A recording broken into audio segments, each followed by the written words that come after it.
Welcome to Something to Gnaw On, a short podcast for the Christian with a short attention span. And I'm your host, nvainiosr. Usually these episodes are short parable-style devotionals, but we've been in a conversation with Luke Taylor of the Cross References podcast about the book of Ezekiel, as what I would call a pit stop on our crash course through the Old Testament. Keep in mind, Luke is a seasoned pastor currently working at a Christian radio station in Neosho, Missouri, has 2 podcasts, a wife, 2 kids, and a pug, and a good friend as well. In addition to that, in one of the podcasts, he's done 49, probably pushing 50 or 51 episodes now of the book of Ezekiel, doing a deep dive, the exact opposite of what I'm doing as a quick run through the Old Testament here. But he's done 49 episodes up through, I think it's chapter 28, and so he's still got a ways to go, but his perspective gives us a great conversation on the book. After last week's abrupt cliffhanger of an episode, I pray you'll forgive me for such a brutal ending. I haven't seen this much angst over an episode since the 3rd season of Lost, but I had a good friend and longtime listener hammer me at church about this. Of course, it was all in jest, but sometimes I think overkill is underrated, so I played that card this time around, and if I got under your skin with that, my sincere apologies. I trust you're enjoying the conversation overall, and I suppose if I irritated you with that, you are enjoying the conversation with Luke. If you'd like to dig more into the book and the prophetic elements of the book, check out his podcast. You can find that on any of your major podcast platforms, including YouTube. So, without any further ado, here's the wrap-up of our conversation with Luke Taylor. I want to throw you a curveball here. You ready for a curveball? Okay. So for those of you who cannot see, which is going to be everybody because we don't do this on video here. We're sitting in a little studio. Luke has his Bible open, and I'm sitting back like I'm in a lounge chair shooting questions at him. But no, literally, he's got his Bible laid out here. Close your Bible for a minute. Close my Bible? Yep. Okay. So you have been in Ezekiel as far as a podcast for 46 episodes, 49? I'm working on my 49. Yeah, 48 have come out. 48 have come out. Okay. Yeah. So when the dust settles on this is that what I call a gun to your head question. Okay. You know what I mean? Yeah, I mean, it's like, when I get through it. Yeah. When the dust settles on this, what is your impression of God? What's my impression of God? Based on Ezekiel. Yeah. Based on the book. God's a lot more complicated than I thought going into this. Good or bad?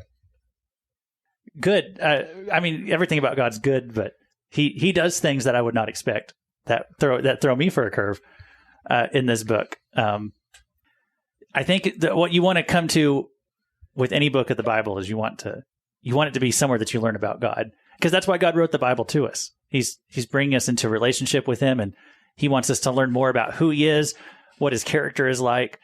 And as I go through this book, I kind of realize that it's not just as simple as maybe I thought. You hear this phrase, don't put God in a box. Sometimes I think I've got God kind of figured out. But then I found myself doing lessons sometimes where there's more nuances to God's character than I realized. Yeah. You can cut this out if you need to, because it's going to sound a little out there. But chapter 14, God talks about how he will deceive the false prophets. He'll make them, since they're false prophets, they're wanting to say what the people want to hear. God says, well, I'll put a lie in their mouths and I'll make them say the wrong thing. I kind of thought, well, that doesn't sound like something God would do, that he would make someone say the wrong thing. So that just throws me for a loop, but then as I dig into that, I'm like, well, why would God do this? I come to see that these false prophets are kind of they're enemies of God. He's in kind of a warfare situation with them. And so he's treating them as he would an enemy combatant. What do you do with your enemy combatants on the battlefield? You do feints. You try to make them think you're zigging over here, but you zag over there. And he plays that out with his false prophets. So, as when I first read that, and I'm like, wait a minute, did I just read God say he's going to deceive the prophet? God doesn't deceive anyone. Well, God's a little more complicated than that. And so it makes me realize I don't want to be an enemy of God. I want to stay on his good side. There's a part in chapter 7 where he reveals himself to Ezekiel as Jehovah Makkah. You hear these names of God. Yeah. Sometimes Jehovah Jireh, Jehovah, all these different ones. There's books on them. There's Bible studies about the names of God. Yeah. You never see Jehovah Makkah in the list. Jehovah Makkah means the Lord who strikes. We kind of like the ones that sound a little more the Lord who provides, the Lord who's going to take care of me and all that stuff. But he tells Ezekiel, they're going to know me. Jerusalem's going to know me as the Lord who strikes. That's one of the names of God in the Bible, but you don't really see that on the list anywhere because people don't want to think about God that way. Yeah. They want the light, fluffy side of God. But the book of Ezekiel just takes you on this journey to as any book of the Bible is going to do, but it's going to show you the real God. Yeah. And so that's some of the benefit that I've got going through it a few verses at a time. Yeah. It's interesting. The human tendency that we pursue things with, and I don't know if it's a guy thing or a girl thing or an American thing versus, I think it really is legitimately a human dynamic to control things. And even in our faith, the more we understand God, the better we can wrap our head and hands and mental hands around who God is and how he operates. Yeah.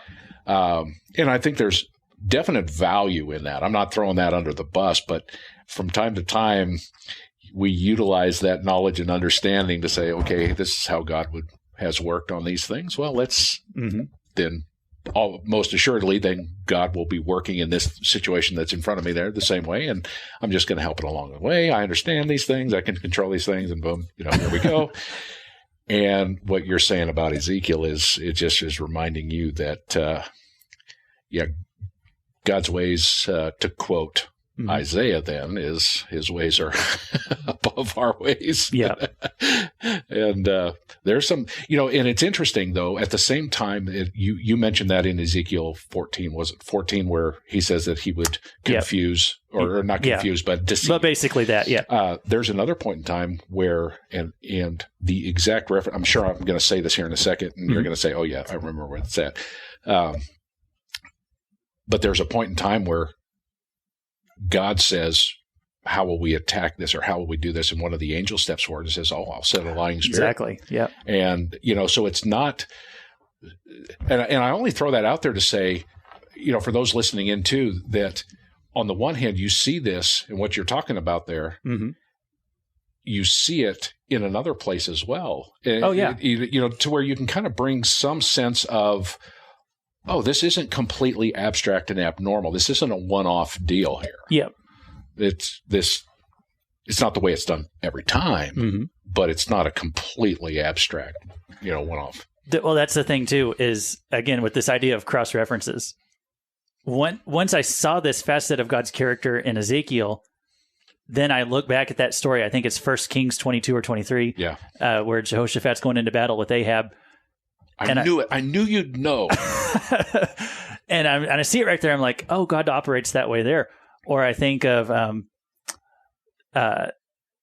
in 1 Samuel chapter 16, I believe it is, and God sends a harmful spirit to torment Saul. Yeah. And it's like, God's sending a harmful spirit? Well, actually, you just see that's just the way he operates all through the Bible. He's sovereign over all this stuff. Even the evil spirits, he will even use them at the end of 2 Samuel. He even uses Satan to kind of, I just went through this in my Weird Stuff in the Bible podcast. Yeah. But he even uses Satan to kind of do some stuff to Israel that he's wanting to get done. And it's just kind of mind blowing. So yeah, it starts for me in Ezekiel, but then I see it explode all through the whole Bible. Yeah. You can't put him in a box. Right. Can't put God in a box. And maybe I understand God less than I thought I did, when I started this journey, but, yet, even though I can't always understand God because his ways are higher than my ways, but I can trust him. Yeah. Yeah. And that's what he's looking for. Yeah. So, okay, let's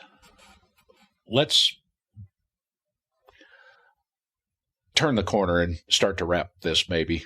I don't know that we're going to completely get into the apocalyptic dynamics of it. And I will say this, as a plug for your podcast, when I listen to you going through some of this stuff, your ability to connect the apocalyptic dynamic to current events of what's happening is kind of, for me, a next level application.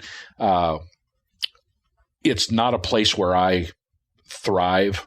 It's not a place where I spend a lot of time. But for those of you listening in, and I would emphasize, or I would carefully mention, I guess maybe would be the way to say it, that there is, when we use the word apocalyptic, we're using the terminology that the judgments in this book are in reference to not just a future event, but like the queen mother of future events, the end times. Right. Okay, right. But what I like about, I mean, and we live in a very much of a, man, I mean, since I was a kid, you hear end time stuff. And I guess the farther past Christ's resurrection we get, the closer to the end times we get. But, you know, there are some things that we see that are just scary in terms of the end times, the second coming. And there's a lot of it in Ezekiel. Yeah. And we could see some of these things coming together. Yeah. Maybe pretty soon, maybe in our lifetimes, maybe this year. and I think for the podcast and for our time frame today, I would encourage people, you know, if this scratches the itch in terms of talking about the apocalyptic prophecies and things coming true, check out the Cross References podcast and what he covers in this. It very, very, very well done. Like I said, I'm looking at a clock in some respects. I'm not sure I can edit out enough of my my laughing or my ums and ahs or pausing or whatever to keep this somewhat palatable time-wise. But I want to come back to Ezekiel the man. How does the book end for Ezekiel the man? Yeah. Well, I mean, the prophet. I don't want any spoilers. I haven't got there yet. So okay. No, I'm just kidding. But for those of you who follow the Cross References podcast, please press pause now and come back in 3 years. Yeah. Well, as you get to the end of the book, he's having a lot of visions about future events, things far off.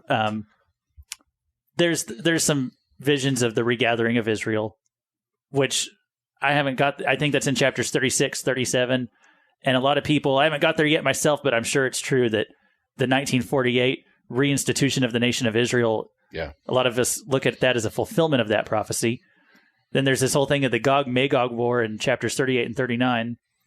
That's something that could happen anytime. I often joke it might happen before I get there in my study on the podcast, because so many things in geopolitics are coming together, but we'll see. Yeah. And then the last 8 or 9 chapters are about his vision of the millennial kingdom, the 1,000-year reign of Jesus Christ. And I'm one of those who takes that as a literal 1,000-year kingdom. But he has a vision of that, of the rule of Christ, and specifically about the millennial temple that's going to be present on the earth during that time period. And so it is kind of interesting that for him, you know, it starts off with, I trained my whole life to be this priest and serve in the temple, and I didn't get that opportunity. But he has an extremely detailed, like I said, 8 or 9 chapters. I don't know how I'm going to even teach through that whenever I get to it, because it's so much detail stuff. But 8 or 9 chapters straight of what this temple, you know, how big it's going to be, how many cubits and all that. But he gets to see that. You know, he gets to see this temple that's going to sit there for 1,000 years that is going to be part of the kingdom of Jesus. And so that's pretty cool that it ends with him getting to see that vision. And not only that, there's a part in chapter 10, where he sees the glory of God depart from the temple, because they had all this pagan worship going on in there. God's presence was in that Holy of Holies, where nobody could enter. Yeah. But once they start trying to bring idols in, God's like, I'm out of here. And he departs the temple. That would have been, just heart-wrenching for Ezekiel to have to witness that. But then he gets to see God's glory return, and he gets to see this future of where he will be someday, and where all of us will be someday is in the millennial kingdom of Christ. And so he gets to see that God's going to put all these pieces back together. It really is an interesting cap to his ministry. Yeah. To, again, going back to the beginning, on the bank of the river. Yep. Bemoaning the fact that he's not going to get to be the guy. I'm trying to say this in my Eeyore voice. I'm not going to get to be the priest that I trained to be. That's a combination of Eeyore and redneck. Did you catch that? Did you catch redneck that? Eeyore, yeah, redneck Eeyore. But no, we begin the book, and he's bemoaning the fact that he's never going to be. You got to know that he knows that it's a 70-year penalty. Mm. He trained all that time. He's 30 years of age. If this is going to be a 70-year deal, he's not going to be. He's probably not going to be, and then coming back. He's going to have a really good donkey to make that 900-mile trip. But God takes that, works through his personality, his stubbornness, or his, whatever those dynamics there. I don't want to judge him too harshly there. I wasn't there, but it looks like he wrestled with some of that. Mm-hmm. But God knew better. Yeah. And when the dust settles on it, nobody else got to see the new shoot. He saw stuff That's true. He got a tour. Yeah. So he got a pretty special story. Yeah. And we can't always understand what God's doing with us, but we can trust him. We can trust him, and I'm dumbfounded. I'm the dead air is the wheels in my brain just kind of churning on that whole thing, because not only does it have meaning to him in that moment, but you think about and I can't speak necessarily to the things that trip a trigger in terms of value for a female, but for a man, you think of the idea of purpose, occupationally, ministerially speaking, of having an impact in this world. And you stop and think about the wrestling match that he has on the bank of that river and what he goes through in the process of God breaking and molding and shaping and using him. And you back up and look at this whole thing, and it's like, it's the authors and the authors of the Bible, of the books of the Bible, the individual players in the impact that their stories, their words, that God walked them through, being shared with millions of people since, and the impact that has. Not only in terms of potentially our relationship with God and our character development or what have you, but in the legitimate planning and preparation or preparedness in terms of what we read apocalyptically of saying, man, we got to get, we got to get things.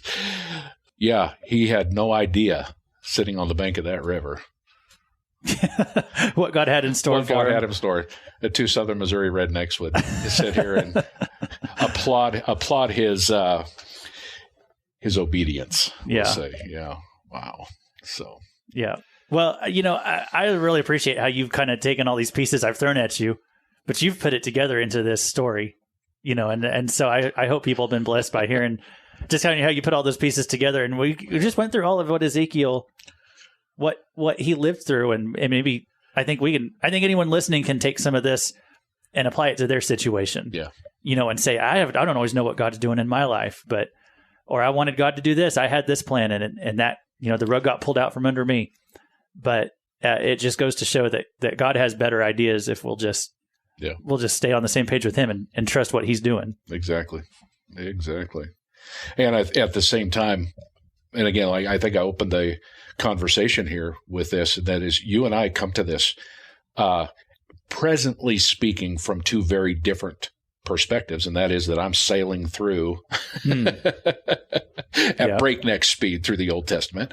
But you're going at a snail's pace through Ezekiel, but you are mining absolute gold and gems in your process. And I would say that for those who are coming to this conversation and listening in on this conversation from the crash course through the Old Testament, is that what I'm doing on the crash course through the Old Testament is exactly that. It is, I am busting tail to get through this thing, to give you a snapshot of what is here, at the same time hoping that it ignites an interest that will take you from 50,000 feet down to ground level to do a snail's pace like Luke does through Ezekiel, because it will have that kind of an impact. But don't be scared of Ezekiel or Leviticus or Lamentations, or, some of these books that, you can kind of look at it, where do we go? Well, the whole, and guys, there's honestly, as I'm going through this crash course through the Old Testament, it is a bit of a shooting from the hip process. This is not part of my master's thesis. I don't have one of those. Okay. The gist of it is that, we started this. I don't know, Luke, do you remember the Center for Bible Engagement that we went through, that whole deal that, it doesn't take, I don't know, maybe it does take a rocket scientist, because these guys that did this study were actually, I read up on them, and they're very well-educated individuals doing that study for Bible Engagement, Center for Bible Engagement. But what they came up with was that if people get into the scriptures for themselves on their own 4 times or more per week, if you go through the list of bad habits and behaviors and sins, most likely cut in half. Yeah. Good behaviors, nearly doubled. Now, you put Bible reading next to going to church and tithing and praying and going to the potluck dinner and all sorts of other biblical disciplines, Christian disciplines. None of them hold a candle to getting into the scriptures by yourself and on your own, and and I've been using this phrase, and somebody's probably got this thing copywritten and I'm pirating it or whatever, but you get into the Word and the Word gets into you and it will change you. Yeah.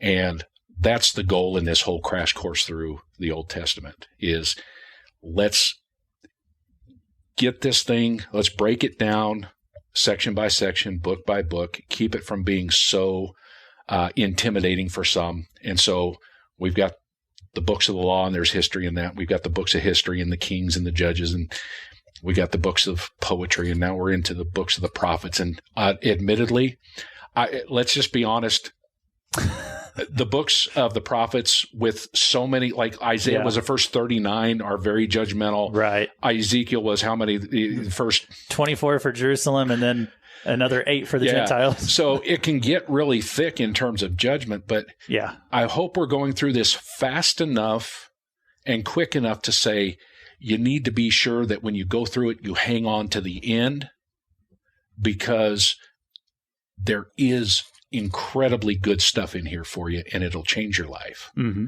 And it's part of the whole. And you understand the New Testament better when you can couple it with understanding where it came from out of the Old Testament. And so as we have this conversation, as we wrap this up, at its essence, at its core, it's my hope and prayer that you who are listening in, I have absolutely no idea who you are, but I'm praying for you. I'm rooting for you. And it's my hope, and I sense the same coming from Luke, that you're able to take this as kind of the spur that gets you into the scripture. Yeah. And lets the word get into your heart and work its way around, and lets God speak to you through it. Now, I've said one other thing that's come to mind that kind of rolled off my tongue at one point in time, and I was like, hey, that must be a God thing because I'm not smart enough to have thought of that. But there's times when, and I think with this, maybe we'll go ahead and just put a fork in this thing and wrap it up. But there's times you go to church and you listen to a pastor and what is spoken is revelation. It's like you hadn't heard that before. It's like, wow, that's awesome. Yep. When you start getting into Scripture and you start getting into Bible, you're reading this and you're getting into it and it's getting into you. Mm-hmm. You're going to go to church on Sunday, or you're going to listen to a preacher on, the radio on KNEO 91.7. That's right. And what's going to happen is it's no longer going to be a revelation. It's going to be a confirmation of what God has revealed. Yes. Because the revelation comes with the word. Mm-hmm. And when you're getting into that and God's revealing stuff to you, it may be a little odd and awkward. And you're going, hey, God, are you really saying this to me? And all of a sudden, the next thing you know, you get to church on Sunday and and the preacher stole your notes. Yeah. God spoke the same thing. Imagine this. God speaks the same thing to the preacher that he speaks to you. Yeah.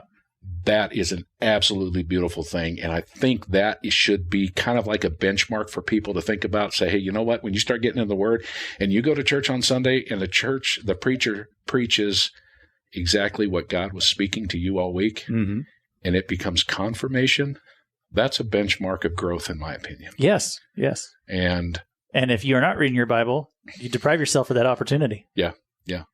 And so that said, that's what we're shooting for here.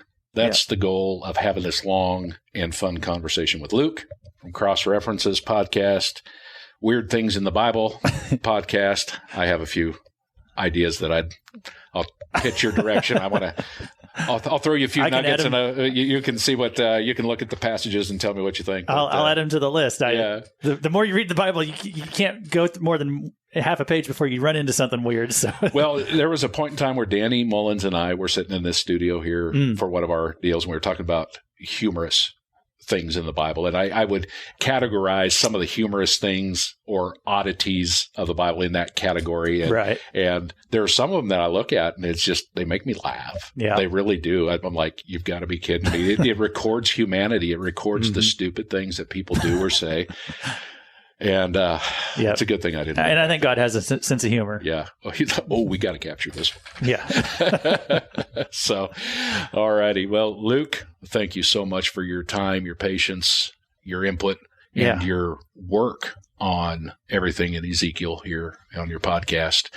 Thank you for sharing that with my audience. And if you share this as well with yours, God bless them. Yeah, certainly. I appreciate what you're doing to, it's kind of like what I'm doing. It's just my offering to the Lord.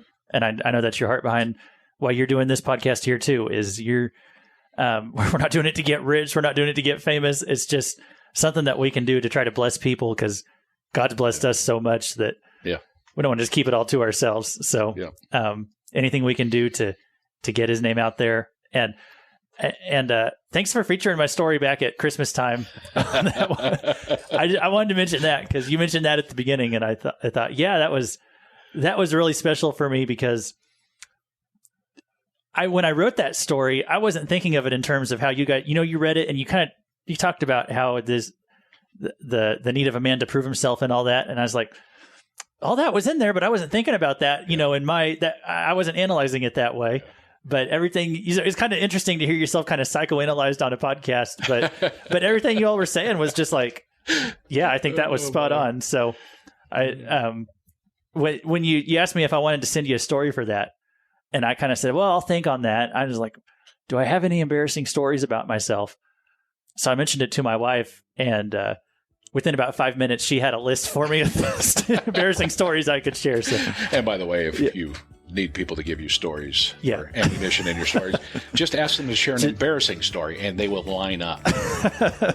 They will not.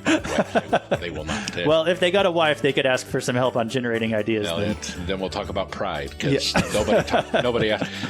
What you're saying is I need to ask the wives. Share a story about your husband that I can embarrass him on the air with. So. All righty. Well, thanks again, everybody. God bless. We'll see you next week.